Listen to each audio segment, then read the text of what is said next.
श्री शिवाय नमस्तुभ्यम। पार्वती जी का तप और शिव विवाह। भूमिका। संपूर्ण सृष्टि के पालनहार भगवान शिव और माता पार्वती की कथा भारतीय संस्कृति में प्रेम, तपस्या, धैर्य और भक्ति की अनुपम मिसाल है। यह कथा हमें सिखाती है कि सच्चे प्रेम और समर्पण से किसी भी लक्ष्य को प्राप्त किया जा सकता है। यह कहानी माता पार्वती के कठिन तप, भगवान शिव की परीक्षा, देवताओं की योजना और भव्य विवाह के अद्भुत वर्णन से परिपूर्ण है। पार्वती जी का जन्म और शिव से प्रेम। हिमालय पर्वत के राजा हिमवान और रानी मैना की पुत्री पार्वती बचपन से ही दिव्य गुणों से युक्त थी। वे तेजस्वी, बुद्धिमान और अटूट संकल्प वाली थी। जब वे बड़ी हुई तो ऋषियों और देवताओं से भगवान शिव की महिमा सुनी और बचपन से ही उन्हें अपने पति के रूप में पाने का संकल्प ले लिया। राजा हिमवान और रानी मैना ने पार्वती के लिए श्रेष्ठ वर खोजने की चेष्टा की, लेकिन पार्वती का हृदय पहले ही भगवान शिव को समर्पित हो चुका था। वे जानती थी कि भगवान शिव को प्रसन्न करने के लिए कठोर तपस्या करनी होगी। कठोर तप की शुरुआत। माता पार्वती ने भगवान शिव को प्रसन्न करने के लिए कठिन तपस्या करने का निर्णय लिया। उन्होंने घने वनों में जाकर घोर तप शुरू किया। प्रारंभ में वे केवल फल फूल खाकर ही रही, फिर कुछ समय बाद सूखे पत्ते खाने लगी और अंततः उन्होंने अन्न जल का त्याग कर दिया।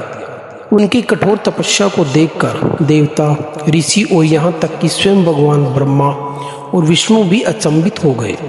देवताओं ने पार्वती जी से कहा कि वे किसी अन्य देवता को पति रूप में स्वीकार करें, परंतु पार्वती अडिग रही। शिव का परीक्षण और तपस्या की परीक्षा। भगवान शिव अपनी समाधि में लीन थे। देवताओं ने चिंतित होकर कामदेव को शिव को जगाने के लिए भेजा। कामदेव ने अपना प्रेम बाण चलाया, जिससे भगवान शिव की समाधि टूटी, परंतु शिव इस प्रयास से अत्यंत क्रोधित हुए और अपने तीसरे नेत्र से कामदेव को भस्म कर दिया। इसके बाद स्वयं भगवान शिव ने माता पार्वती की तपस्या की परीक्षा लेने का निर्णय लिया। वे एक साधु के वेश में पार्वती के समक्ष आए और उनके तप की परीक्षा लेने लगे। उन्होंने पार्वती जी से कहा कि शिव एक ओगड़ योगी है, उनके पास धन संपत्ति नहीं है। वे शमशान में निवास करते हैं, सर्प धारण करते हैं और भिक्षा मांगकर जीवन यापन करते हैं। लेकिन पार्वती जी ने दृढ़ता से उत्तर दिया, भगवान शिव समस्त सृष्टि के आधार हैं। वे सन्यासी होते हुए भी संपूर्ण ब्रह्मांड के स्वामी हैं। मैं उनके अलावा किसी अन्य को नहीं चाहती। भगवान शिव की अटूट भक्ति से प्रसन्न हो गए और अपने वास्तविक रूप में प्रकट होकर उन्होंने आशीर्वाद दिया। शिव विवाह की तैयारी। भगवान शिव ने पार्वती को पत्नी रूप में स्वीकार करने का वचन दिया। यह समाचार पाकर समस्त देवता हर्षित हो उठे। राजा हिमवान और देवनी मैना के आनंद का ठिकाना न रहा।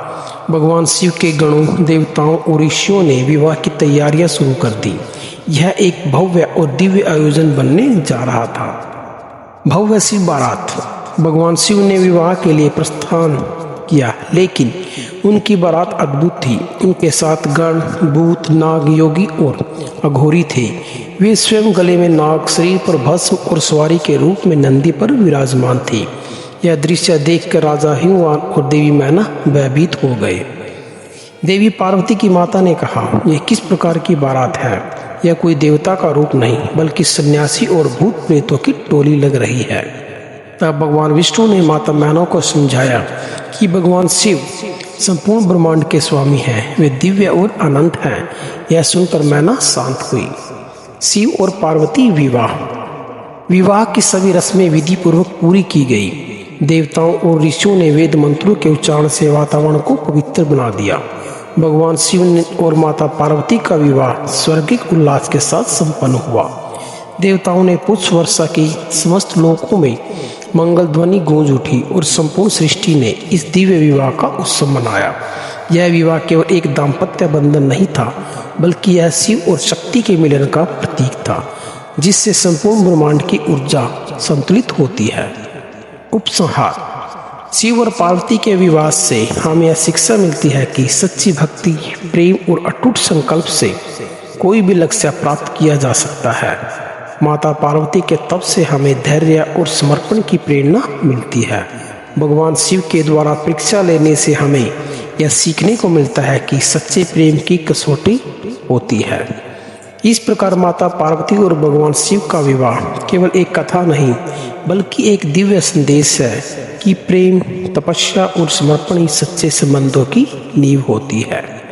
तो यह कहानी कैसी लगी दोस्तों, प्लीज़ मेरे चैनल को लाइक, शेयर और सब्सक्राइब ज़रूर कीजिए और बेल के आइकन को ज़रूर प्रेस कीजिए ताकि मेरी आने वाली नई वीडियो का नोटिफिकेशन आपको सबसे पहले मिलता रहे।